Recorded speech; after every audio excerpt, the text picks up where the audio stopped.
to Noel McDermott's Wellbeing show, and I am indeed Noel McDermott. I can just about remember that. That's some days, so it's a struggle to remember even that about myself. And we were talking just before the show started about various things that you can lose, and sense of identity is one of them that I can lose relatively quickly if I'm not careful. I have a list of things that are me that I pull out every now and then just to remind myself. Anyway, so we're back live again this week. It's the 29th of September at 9 o'clock in the UK.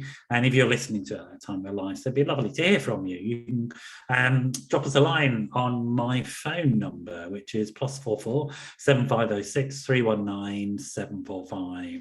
And I think that'll go out on the thing, but I'll say it one more time just in case. +44 7506 319 745. Drop me a line on WhatsApp, and I'll make you a star. You can join the show. How about that? You know, you don't get offers like that every day. It's a great sort of pleasure, a genuine pleasure of mine, to have Annie McCullough or Annie Love or one of the other. I don't know, you've probably got loads of aliases somewhere, Annie, from your nefarious past. And I'm sure you can rattle them all off as you've been running from various agency to various agency in your life. But maybe we won't go into that so much. But it's really lovely to have you back, Annie. Annie is still a DJ, but you are sort of an internationally renowned DJ, and you moved more into mental health advocacy, and particularly advocacy around recovery models and community-based recovery models. And Annie's been a sort of regular guest on the show, particularly over the last couple of years of this odd, weird thing called a pandemic that we've all been going through. And last time we saw you, you were in Costa Rica, I think, having your house cleaned by some guy in the middle of the show. I forgot about that. Thank you for the reminder. And you were there, like, if you can go and see Annie's previous show, it's hilarious. She's there going, how do I deal with this? No, I'm fine. And the guy doesn't speak English, and he certainly didn't speak your version of English Sign Language, which said, go away, I'm on a live show.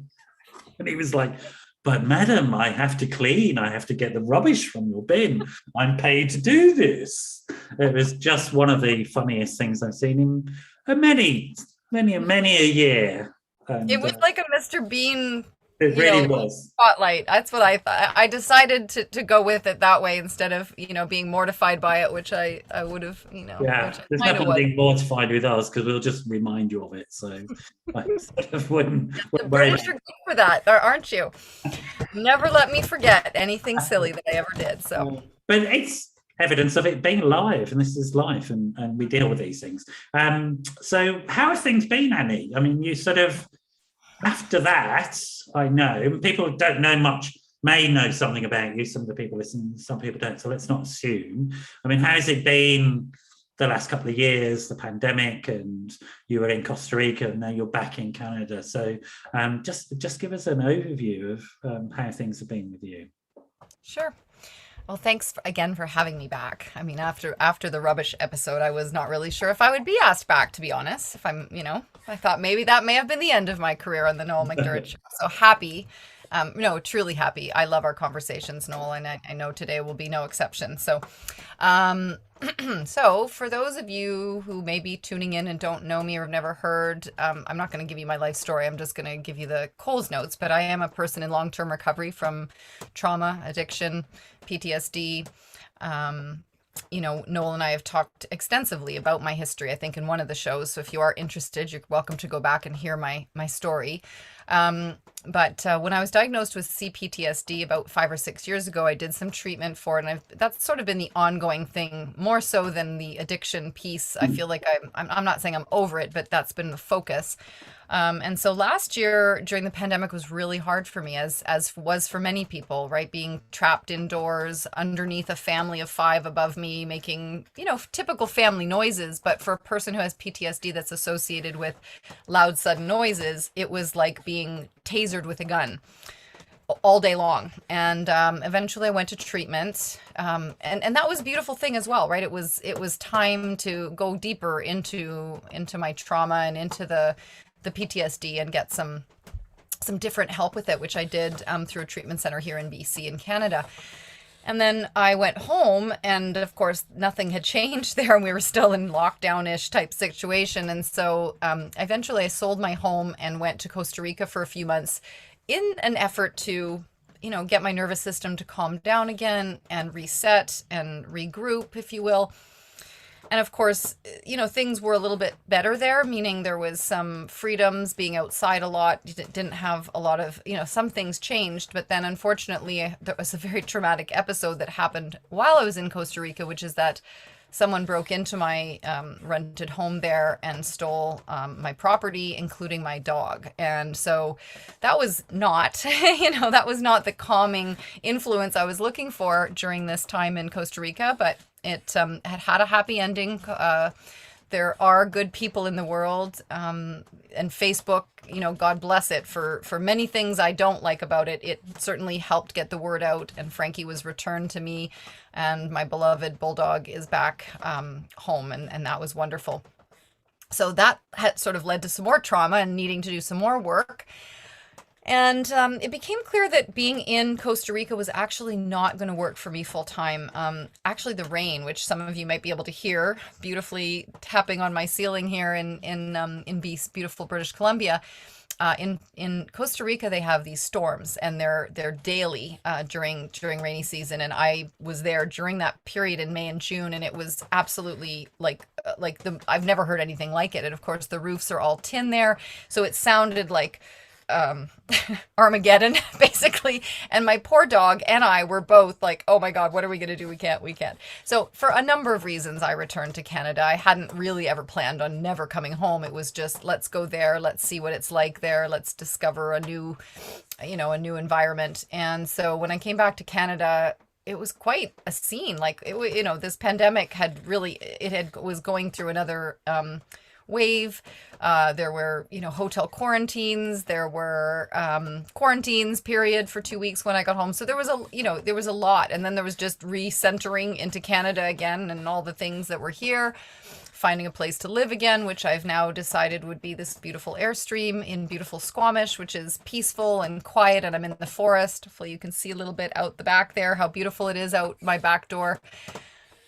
And finally, I would say that in the last couple of months, through the help of some cranial sacral work, some body work with a massage therapist, some sound healing, I've been utilizing all my tools, and I feel really good again. So I've been able to find the peace again, which again is not, it's obviously not just dependent on the outside. You and I both know that the work is in here, but that's the whole point. I went to Costa Rica not because I was trying to escape, it was because I wanted my nervous system to reset. And I feel like I've done that. So meanwhile, back at the ranch, as they say in Saskatchewan, as we were talking about before the show, back at the ranch, I became acquainted with an amazing organization earlier in the year. And I can't remember if we ever talked about it in our previous shows, but it's called Seek Healing. And so and we're going to come on to them, but I'm going to stop there. I want to unpick some of that. Sure. Because it was almost like one long sentence in a sense. Yeah, that's how I talk. You should know I know, but it's very typical of somebody who's got trauma as well. It's like it comes out like that. It's not criticism, observation. It's an interesting topic. I'm okay with that. I'm just saying it's like the way it works. We sort of bring out issues and things that might be helping people in terms of identification. And for somebody who doesn't know the symptoms of their own trauma, that's often one of them, is this sort of flurry of conversation and language. And it also makes it sometimes very difficult for people to have telephone conversations, because telephones are very difficult for people who are hypervigilant, because they're not getting the visual, psychological, social cues. And so they find telephone conversations almost impossible to do. There is a term you use. I'm interested in what you mean by it, and then I can tell you what I think it means as well from maybe a different perspective. But you use the term CPTSD, and I think a lot of people will understand that PTSD is a diagnostic label, meaning post-traumatic stress disorder. And I think a lot of people now are educated and understand that. But CPTSD may not be as familiar. What is you don't need to go into, I'm nicely to sort of go into triggering material, but what is CPTSD from your experiences, your understanding? CPTSD for me is complex. Um, and for me, what that meant when I was diagnosed with it is that I had many episodes of trauma that were repeated, not necessarily the same, but they were all piled on top of each other, none of them ever having been properly dealt with. So it was it wasn't just a diagnosis of you've had one traumatic episode and that needs to be processed. It was kind of going back through right from the beginning, from adoption to my father's suicide to almost dying in a car accident to my own addiction to violent relationships to witnessing a murder. Like it's been an ongoing, seemingly the trauma attracts more trauma, as we've talked about before. So that's what it means to me, is that I have trauma that for many, many years goes back to, and none of it ever having been properly dealt with at the time. So I've really only had about 5 years, I feel like, some therapy throughout, but not the really deep trauma work that I've been doing. That's really only been in the last 5 or 6 years. Yeah. It's really interesting. Again, I think it might be helpful for people to understand that you can have trauma even if you haven't been, a soldier on the battle lines or a first responder at 9/11, etc. That trauma can evolve over time because of a series of events that don't get processed. And sort of one of the things, I suppose, one of the ways I think about trauma is that trauma is often a normal response to an abnormal situation. And often the symptoms that we call trauma are actually our coping mechanisms. And for most people, say, for example, if you were to witness a horrific car crash or even be involved in one, but for most people, there would be traumatic symptoms for a period of time afterwards. And that's just how you process horrible events. And that's normal. But for somebody who has post-traumatic stress disorder, those attempts at processing the event, the nightmares, the flashbacks, etc., it becomes a more permanent fixture in their everyday life, interfering. Does that feel right as a sort of description of your experience? Yes, I want to say two things. One of them is I'm glad you're breathing, Annie. Thank you. It's really good to see that. We've got plenty of time. We've got a whole hour. Do you know what I mean? It's great. Yeah, and maybe we can put a little asterisk next to the word breathe, and I'll talk about something I've become very interested in a book Absolutely. I'm reading, from work I'm doing around breath work. You follow through on these thoughts. So first of all, I want to say that yes, my experience, I didn't ever, except for after the murder witnessing, that created some nightmares and actual panic attacks and stuff because I thought the person might come after me for witnessing, etc. But those were never really my symptoms. My symptoms were interestingly more like what you're describing, oversharing, desperate need for approval, and I would, and then compartmentalizing and denial and just not dealing with them. So that's one thing I want to say, is that it doesn't, the symptoms of PTSD or trauma or whatever, and they're all normal, right? Like that's the other thing. I'm so happy to be hearing finally this understanding that the behaviors that we adopt are the normal, they're what the body and the mind need to do in order to cope perfectly understandable responses to city life circumstances. Yes. And then the other thing I want to say, though, which is really good news, and I really do want people who have PTSD or even any kind of trauma to understand that there really is recovery. So I actually yesterday had an insane thing happen.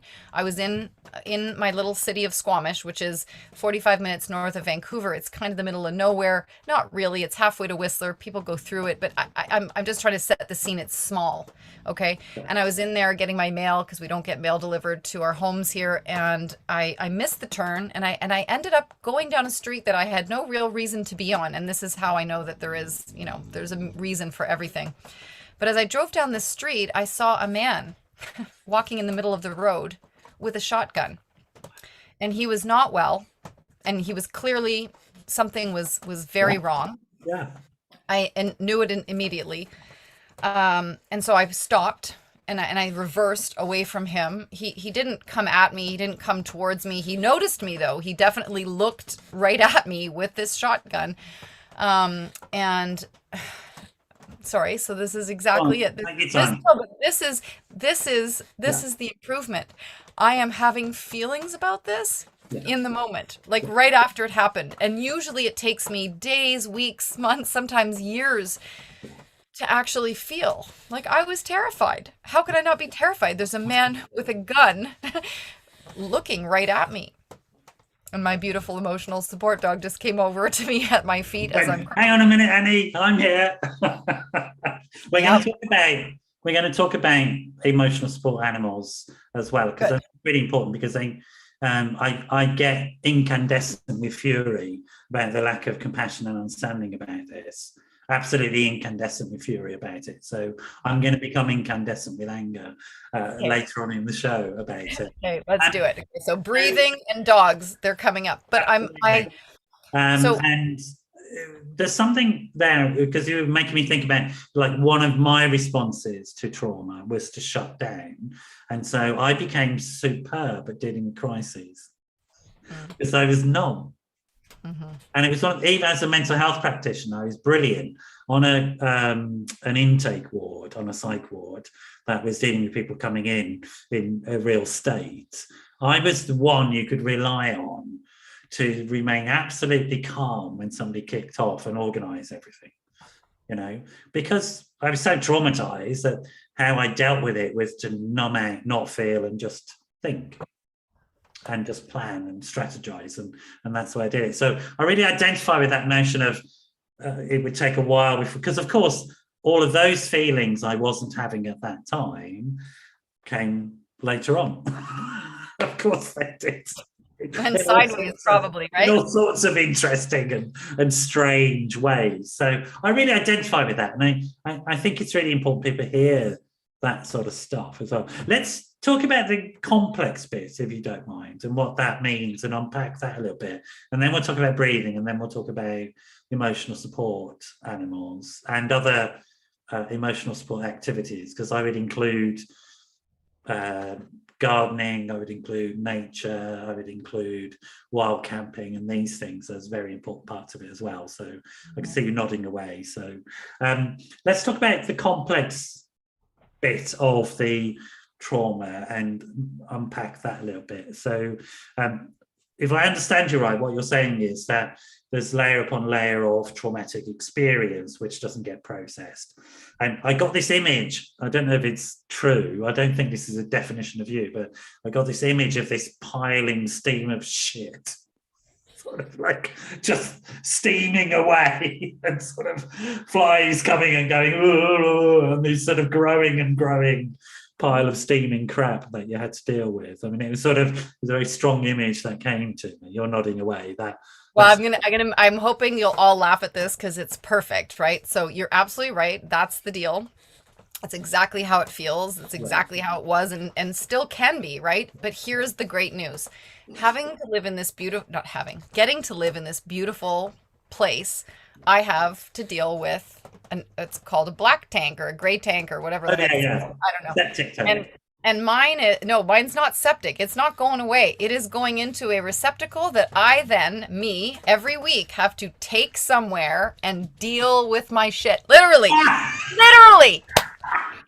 And every single time I do it, I do exactly that. I say, how perfect is that? The universe knows, honestly, Noel, from the bottom of my heart, that I can't let that pile, I can't let it build up, literally or figuratively, because it will, I become overwhelmed. I become incapacitated. I become emotionally unsober, unstable, whatever. And so how brilliant is it that I have this physical reminder every week not to let my stuff pile up, what I'm thinking of, and it's interesting, there's a connection, there's not a connection, but psychologically, where the idea of compartmentalization came from was work that was done post World War II, just post World War II, with the guards in the concentration camps, because it was this bizarre event It was a horrific thing, but these people were going home to their families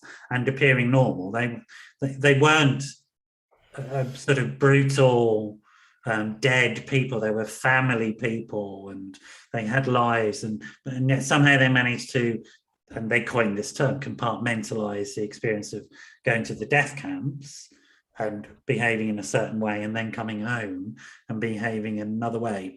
And the point about compartmentalization is it obviously helps us survive extreme circumstances, but it does that other thing as well, which is it kills you. In exactly the same way those guards were killed. Yeah. That their humanity was destroyed, and they were able to do horrific things and then have a pretense of a life. And you're sort of nodding away because I think you get it, don't you? That, I mean, you were one of the people in the camp as opposed to guarding it, in a sense. But compartmentalization is the same, and I think, you know, it's often sort of touted as a really good skill, and it sort of scares the pants off me. I mean, I think it's okay, a bit of it every now and then, but as a lifetime strategy, something dies, I think, within you without the ability to integrate experience.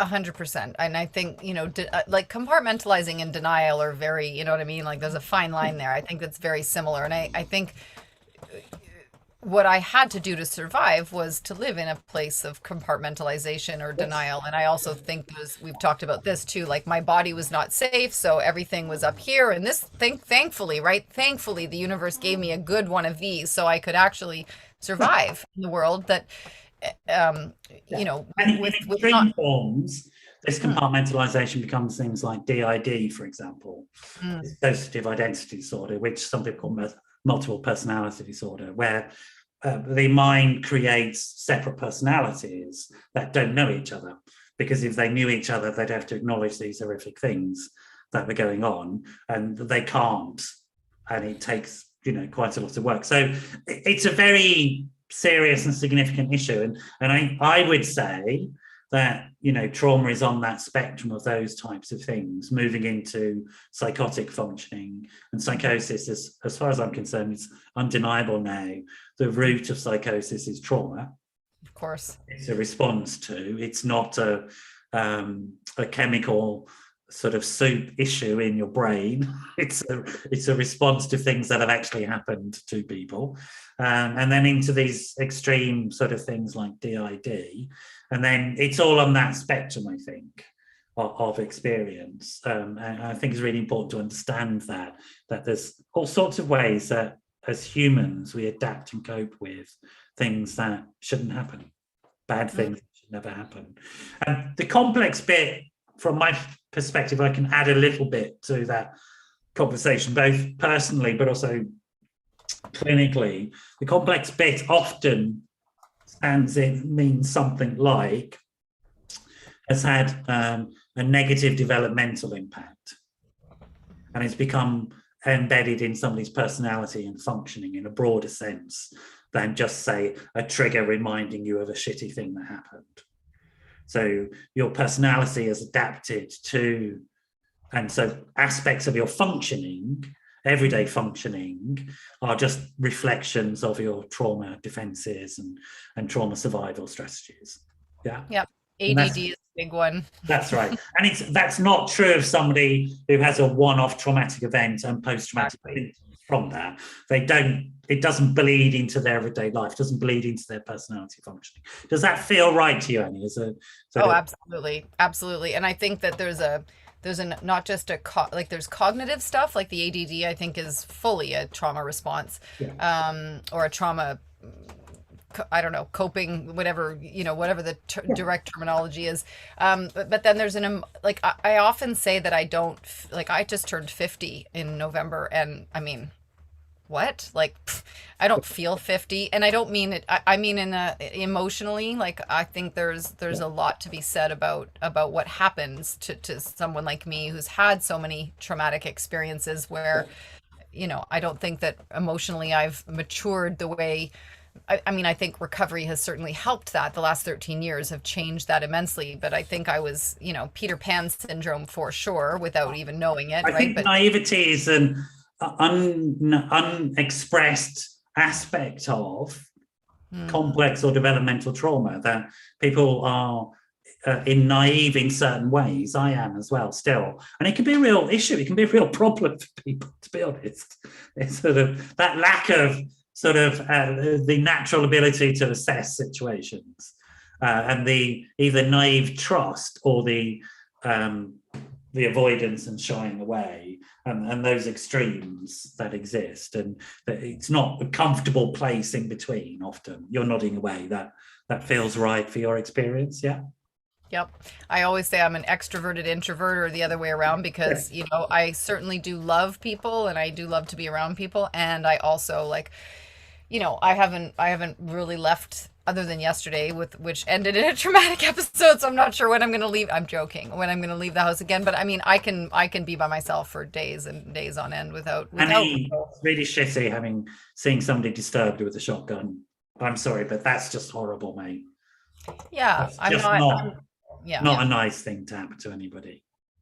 No, and I'm just grateful that I mean, that nobody was hurt. They apprehended him, and he was, you know, he obviously is in mental health distress himself. And, you know, I sometimes don't like this oversimplification, but it's sort of in line with what you just said. But, you know, hurt people.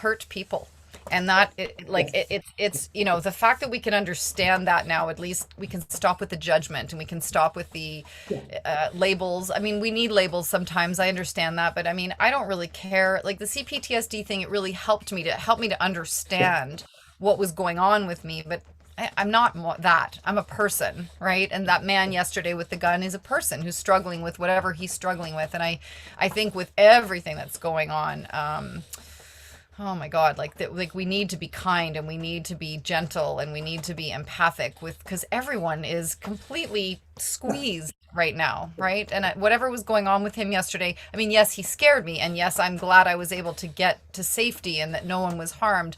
And I just have a lot of empathy today that he gets the help that he needs without. You know.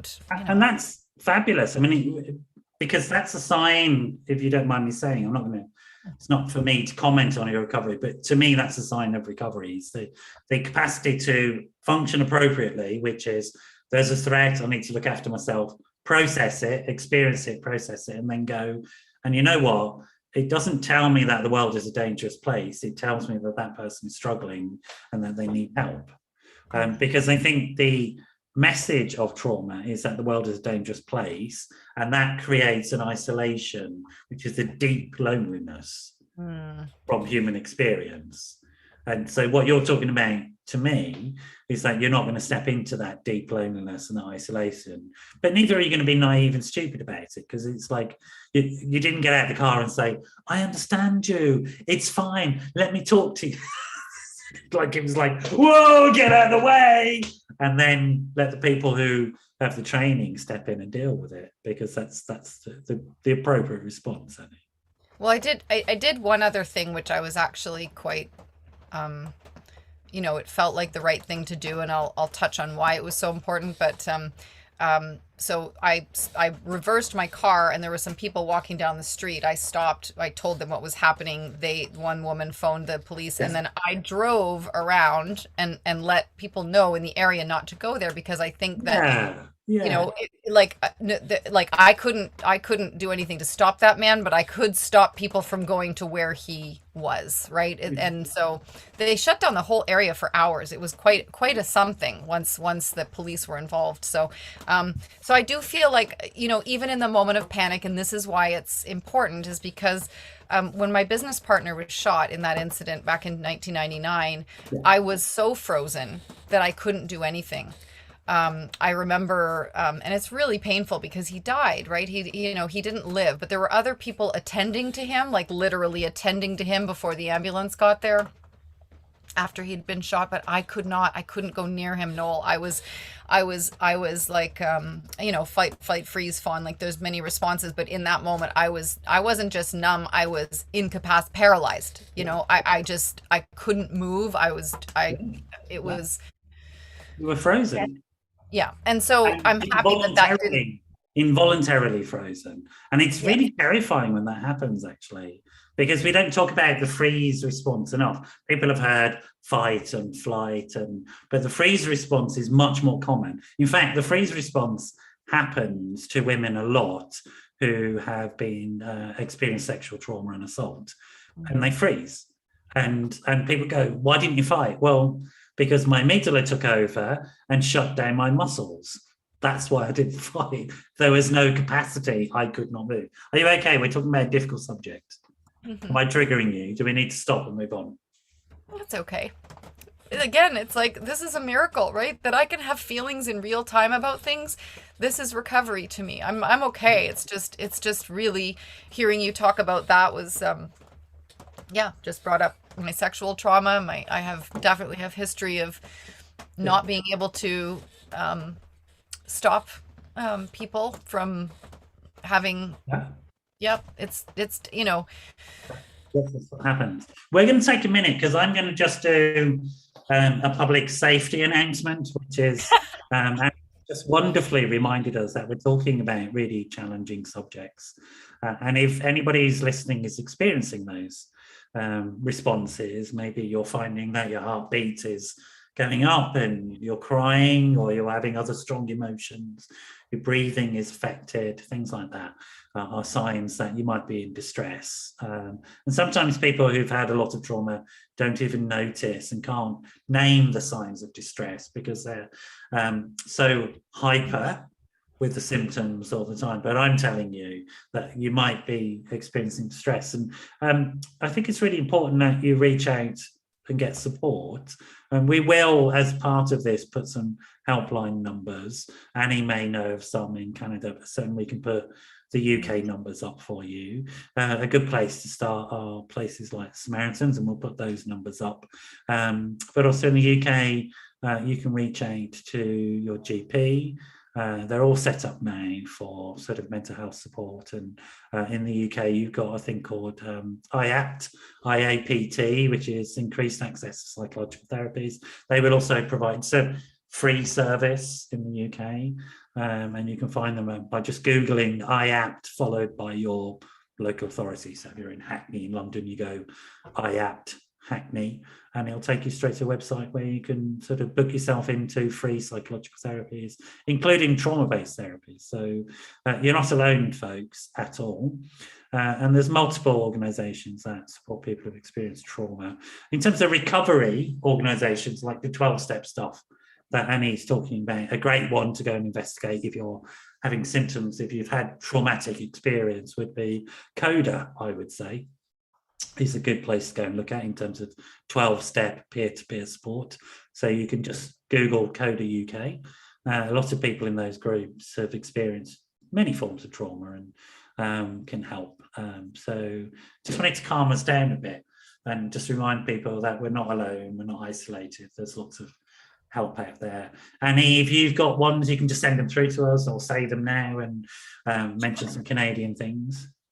Well, I think for a lot of people, texting is the first thing that people want to do. Sometimes they're not ready to talk. So in Canada, we have something called, it's just text crisis line. Yeah. So it's 686868. That's it. You just text there and you'll be connected with a person. So they'll deal with any types of crisis. And then, I think in each area there are different specific ones, but I think that one is definitely Canada-wide. And so that's a good start there and they'll signpost. Exactly. That's all you need, a place to start and a good signposting. Exactly. But it's really important, folks, if you're, because Annie is so skilled at having processed this stuff, and she can do it live in front of us and give us a masterclass in it, really. But for those of you that haven't had as much support as Annie and as much time to process these things, don't go away thinking that that there's only pain in life. There isn't. There's lots of really nice stuff, which is what we're going to start talking about, ways that you can heal and help. So we set the ground there, and I think hopefully, and thank you, Annie, for being so generous in sharing your experience and being real with us about your feelings as well. I really appreciate that. So thank you so much. We began to talk about some of the things that do work in terms of healing, as well as professional support, but other things that people can do. One of them being breathing. And I always think when I say to people, oh, do you know how to breathe? They just think, oh, what are you on? But it's really important because I think people forget how to breathe in ways that helps them. What's your experience in terms of breathing? And then we can get on to your dog. I also just thought about Seek Healing, though, quickly, which is, again, it's not a national thing in Canada yet, but one of the things Seek Healing offers, which is this fabulous organization that I'm working with now, they offer a line that's just literally for people to talk peer to peer. It's not professional, but this is something where they've understood that, just having someone to talk to is so important, and that connection, that human connection. So I'll grab the Seek Healing line because it's Yes. it's not going to work in the Website UK. open, so Oh, we're do you? going to Okay, talk great. more in depth about Seek Healing. I promise. Okay. All right. We'll leave that for after. Definitely come into it before the Okay. end of the show, and there's going to be a significant chunk of time to talk about them. Okay. I love the project. I'm so glad that you've introduced me to it, and I want to really dive into it and maybe bring them and you on to do another show just specifically on that. So That would be wonderful. is that okay? I mean, I'm happy to go Absolutely. into Seek Healing now if you prefer.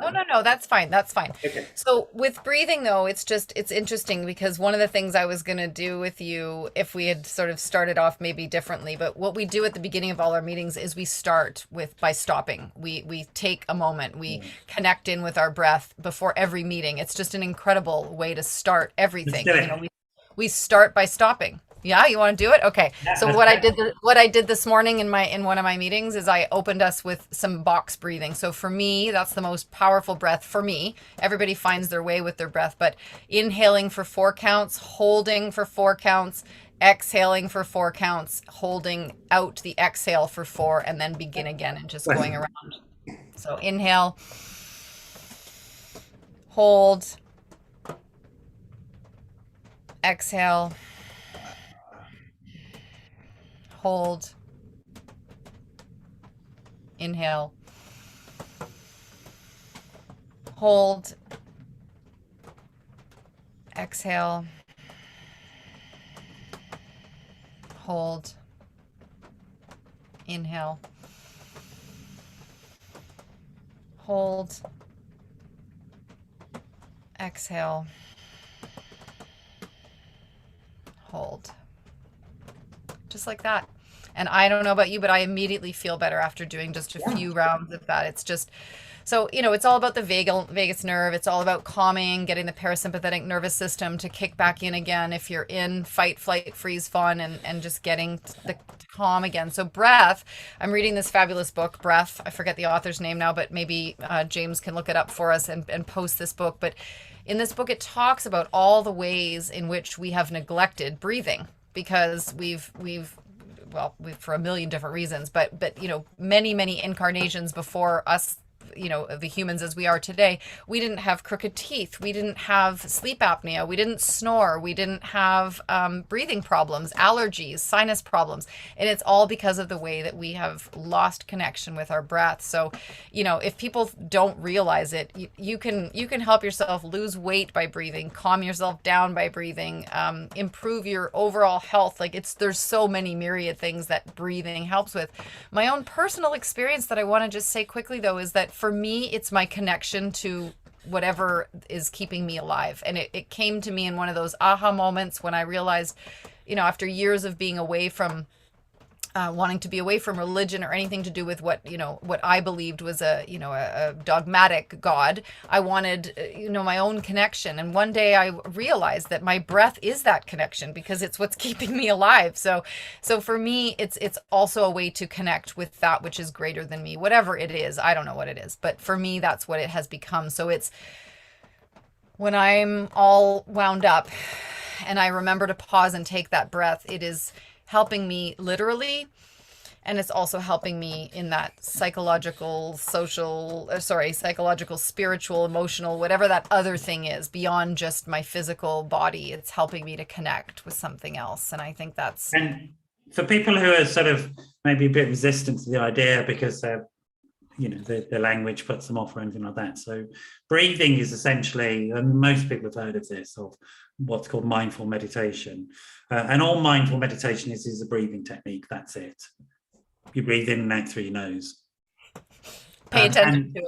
Yeah. And that's it. And you bring your mind to where you can feel your breath going in and out. Now, the evidence base for mindful meditation, breathing, is unassailable these days. I'm saying that as a qualified mental health professional. It's so strong, the evidence base, that if you go to those IAPT things I told people about, which is an NHS service, and the NHS doesn't waste its money, but it will give you mindfulness-based work.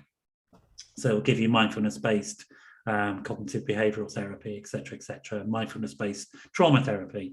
And the way mindful breathing works, the way all this breathing works in one sense, is one, there's a cognitive shift, which is you step into the observer position. So you notice things rather than experience them. And so that gives you the capacity to change your relationship to experience rather than be it. You can go, well, that's interesting. I'll stay with it or I'll let it go. I don't know. We'll see. The other thing is it shifts your brain functioning. So you go, it's a bilateral shift.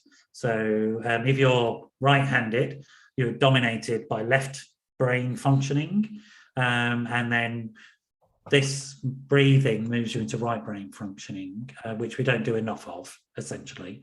And right brain functioning literally promotes this notion of connection.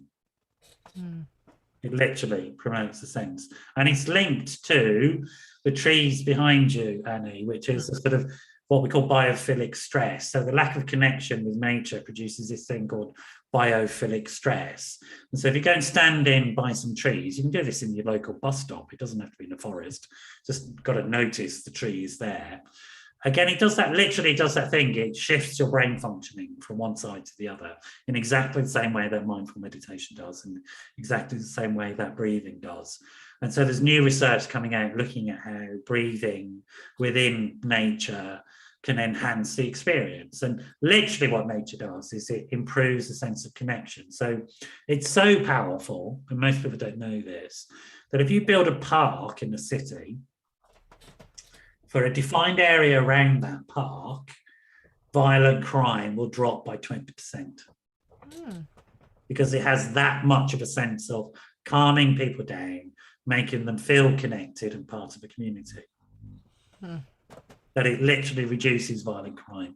And again, there's absolutely unassailable evidence around this. Absolutely unassailable evidence around it. So that's for the people who might geek out on the science side of things. So it's absolutely spot on. Breathing is the core of everything. And what we do, I think you will know this, what we do when we're anxious is we move our breathing up here and we go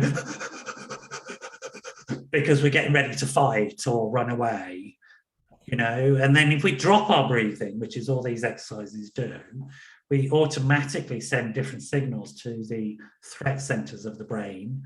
Because literally what we're saying, the biofeedback we're saying is, don't need to run away, don't need to fight, look, my breathing is calm. Whereas if we go like that, we're saying, yes, there is a problem, there is a threat, ramp it up, ramp it up, ramp it up. And it's one of the most powerful ways of coming out of trauma stimulation, really is. So I'm so grateful that you brought it up, Annie, because it's absolutely fun. It's free. I know, that's the best. You know, I hate to say it because of course you know, you are a paid professional, but I always say to people, I mean, breathing is it's there for each and every one of us. It's free. It's the fastest, but it still requires, as you were saying, that shift that happens. I know we talk about it, you know, when you flip your lid and you're in fight or flight, it's a little bit harder to remember to do the thing, which is why it's great, you know, to have a mirror back to you and reminder, you know, somebody to, hey, take a few deep breaths. It's what they say to everyone who's having any type of, you know, anything go on. Take 3 deep breaths. It's you know, it seems almost too simple, but it really works every single time. Every single time. Every single time. So thank you for that. The other thing is about your pooch. And I'm going to talk about emotional support sort of phenomena, if you like, because I think there's broader than just a dog, or there's a lot of work happening with horses around trauma reduction and sort of equine-based therapy, which are real things. There's been a lot of work for many years looking at how you use gardening and working with plants and nature as a form of therapy. And that's been, I mean, that goes way back to like the days when I was considered young, you know, and even before that, which was bloody decades ago, you know. So this stuff has been going on for ages. But your experience of having a pooch who is also your emotional support dog, it's not a guide dog, is it? You know, your pooch hasn't been specifically trained for you. But tell us, would you mind telling us about that relationship a little bit and how it works? Absolutely.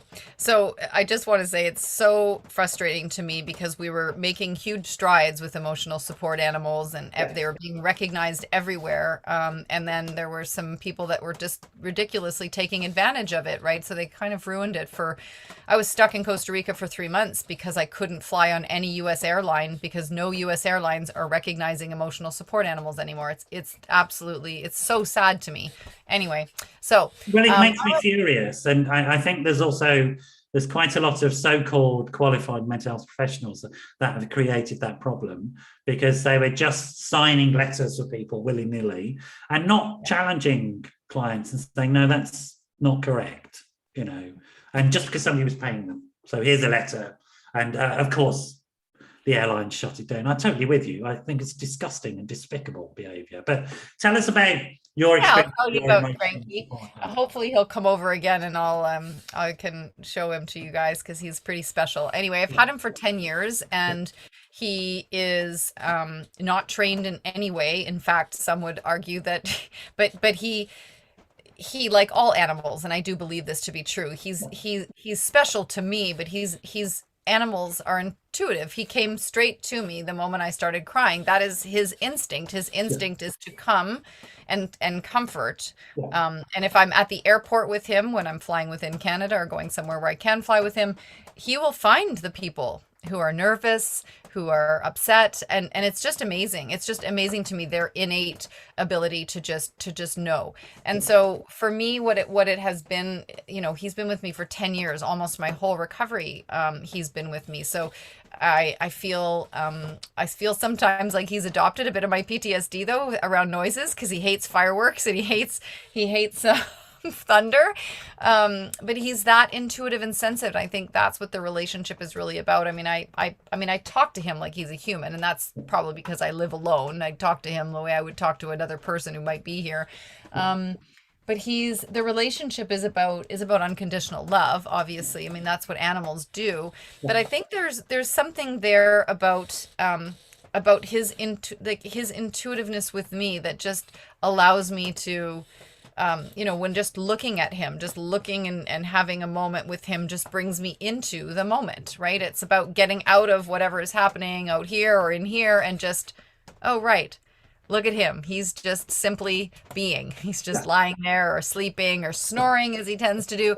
And he's just being. And he teaches me that every single day, that to just be. Yeah. And I think there's elements as well. If you know, the research around it goes something like this, and I don't want to destroy your relationship with the research, but the research around it goes something like this. That there are certain animals, in particular animals with fur, horses and dogs and etc., tigers, etc., that have great ways of dealing with trauma through things like shaking, which we've forgotten to do as human beings, and so they are attuned to those states in other animals, particularly in humans, and if they're our pet, then they're more attuned to us because of their sort of symbiotic relationship to us, and basically they want to make sure we're okay, so we keep feeding them. Very simple. Selfish buggers. That's right. If my mum goes mad, then I won't get fed. I'll calm her down. Is sort of the underlying sort of a thing that's going on. But they are, and they're very capable. I mean, there's a whole. I'm trying to remember his name. There's a guy who wrote about sort of one way of processing trauma is to shake, and he did that from research around looking at animals shaking their fur. This is why you know, you don't, like animals that live in the wild, they don't end up highly traumatized and dysfunctional because they have great trauma processing stuff. And that's one of the things they do, is that they process it so they can manage our trauma, and they can be sensitive to us and not be overwhelmed. Now, as humans, what we notice is when we're around other humans, these other humans can't process our trauma, and they can't cope with our trauma. And we end up feeling quite, sometimes in very subtle ways and sometimes in very obvious ways, disconnected and rejected, because the humans can't cope with us, but the animals can. And that gives us a connection, a sense of connection, and a sense of healing, and a sense of health. And it keeps us connected to something larger than our own suffering. And it's brilliant for that. It's extraordinary. And there's lots of research now going on about how the use of emotional support animals in hospitals with people who have significant illnesses, and how they are recovering quicker. And that turnaround times in hospitals are quicker in the hospitals that use emotional support dogs that come in and chill out with the patients and stuff like that. And they get over major surgery quicker. The bill is shorter, the recovery times are better, et cetera, et cetera. So again, there's huge amounts of evidence that is coming out for this stuff. And you want to say something? You just say, no? No, I'm good. No, I'm good. I mean, it's brilliant stuff. And that's why when you posted on Facebook about somebody who nicked your dog, I literally wanted to get on a plane and come down and start killing people, because I was like, you don't get it, that this is really highly dangerous. I had an ex-Australian police officer on who was talking about PTSD as a frontline responder and sort of his work within the police force. And he said, I'll talk about anything, but I don't want to talk about my dog. And his dog had just died. And he said, if I start talking about my dog, I won't be able to finish the sentence and I won't be able to talk. And tough guy that had been armed and dealing with the chap with the shotgun, right? And you know, that dog was everything to him in terms of his recovery. So this stuff is real. It's so important. It's so important. It's also connected to, as I said, this stuff around being involved with nature, or similar processes going on. So I think it's really important. It's also, folks, free. I can't emphasize this enough. And also, if you go and get a rescue animal, you're also saving somebody else's life as well as your own. Mm-hmm. And that mutual rescue, there's something very special about that. Something very special, because there's an exchange of equals going on. And when it's an exchange of equals, magic happens, I think.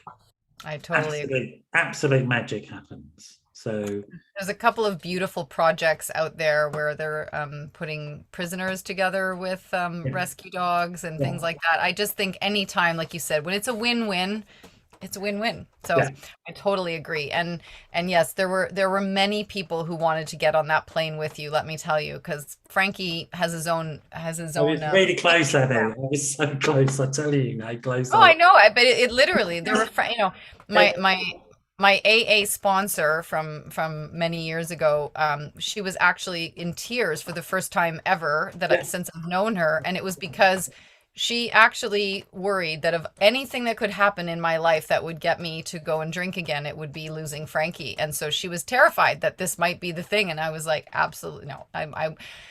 The one thing I know for sure is that I'm not going to take a drink over anything, but losing Frankie was definitely, even though it was 3.5 days, it was for sure. But it was a traumatic loss, and that's the issue.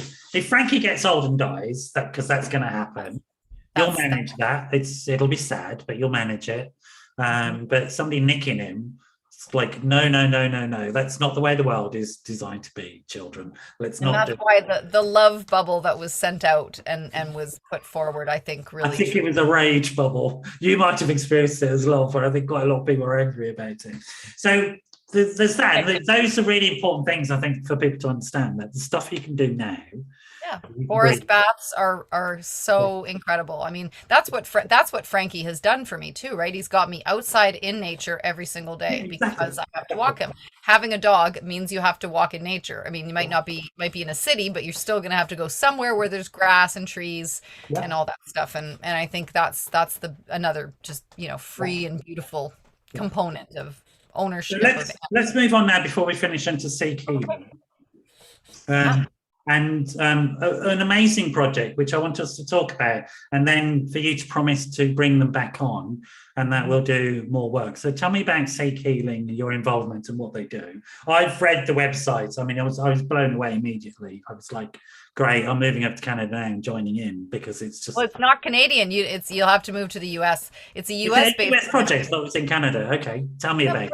We're bringing it to Canada. That's next on the agenda. But Seek Healing was founded by a woman named Jennifer Nicolaisen, who experienced what I think a lot of us experience, which is that she didn't come into recovery through traditional channels, and because of that didn't feel welcome or didn't feel part of what would traditionally you and I might refer to as 12-step communities. And when looking around at what was available for after we'll call it treatment, but aftercare support for once you're back in the real world, she found it severely lacking. Yes, yeah.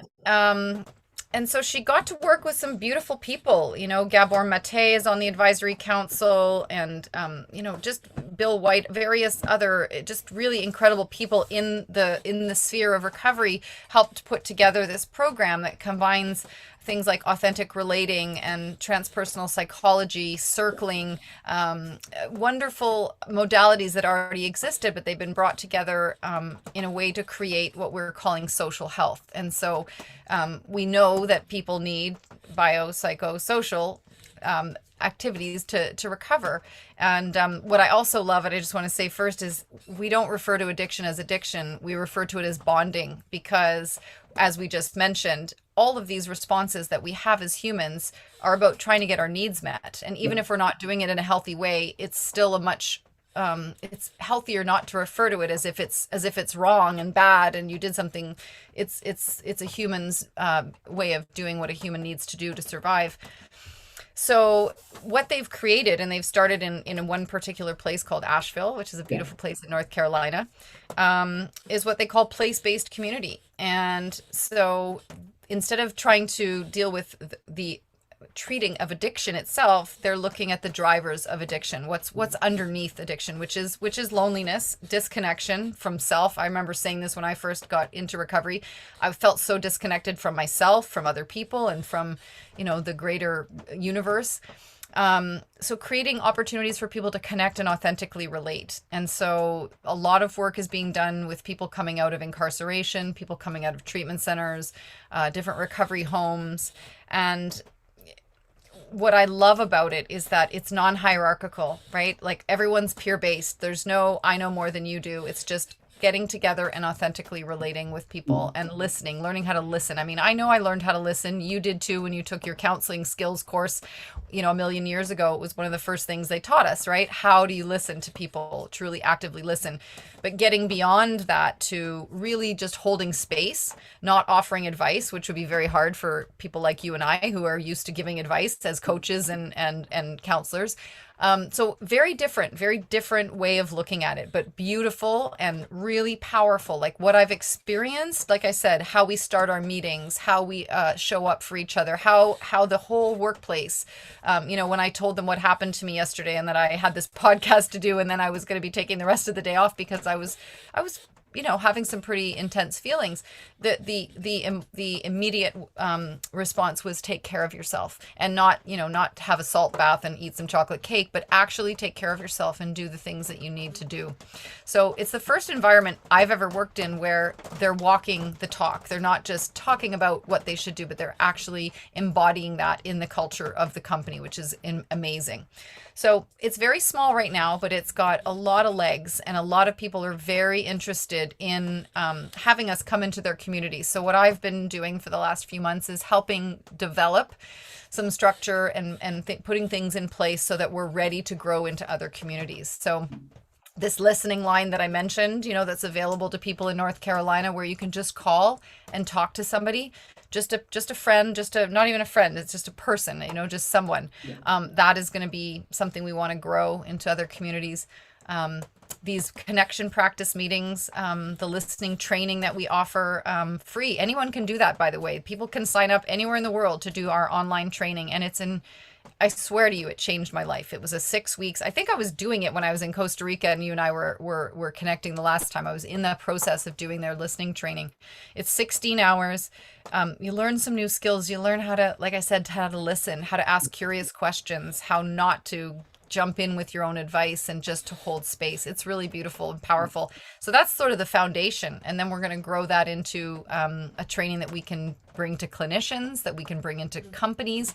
So I like to refer to Seek Healing, and I'll wrap it up with this, as the soil, the fertilizer in the soil. It will make all of the other things in your life better. The relationships that you have with yourself, with others, in a company. It can help before trainings, before difficult conversations. We're going to bring it into schools, help parents learn how to talk to their kids about difficult things. So, like I said, a fertilizer that just really, yeah. And the thing is, again, it's disarmingly simple. And I think, again, one of the things that makes me despair about my profession is that we tend to overcomplicate things, because we become really, really interested in people's illnesses, and then we make those people really interested in their illnesses, and all we do is we collaborate to make people more ill, because we give attention to something that really you shouldn't give that much attention to. Whereas genuine change and healing often are these very simple things. And like my training emphasized this, that you're always looking for the smallest intervention that'll have the biggest positive impact on somebody's life. Because if you're having to do a huge intervention to get a small amount of change, that intervention is not worth a shit, really, because it's not sustainable. And given that human beings have been around far longer than treatment modalities have been around, there must have been something that kept the species going, other than people like me who got qualifications and charge you money for it, right? And it seems to me that some people, and this group seems to be doing it, is just getting back to those really simple things. And Seek Healing is very much part of a whole bunch of stuff which happen in more traditional cultures. Sit down in a circle and talk and listen. Things that we're reintroducing to schools, circle time in schools for frightened, upset children. Where you just teach children to listen to each other, and it's transformative. One of the most successful mental health projects in the UK, which people in the UK have heard about, I don't know if you've heard of it, they're called the Samaritans. All they do is provide a telephone number, and the person who picks up the phone has been taught what's called active listening.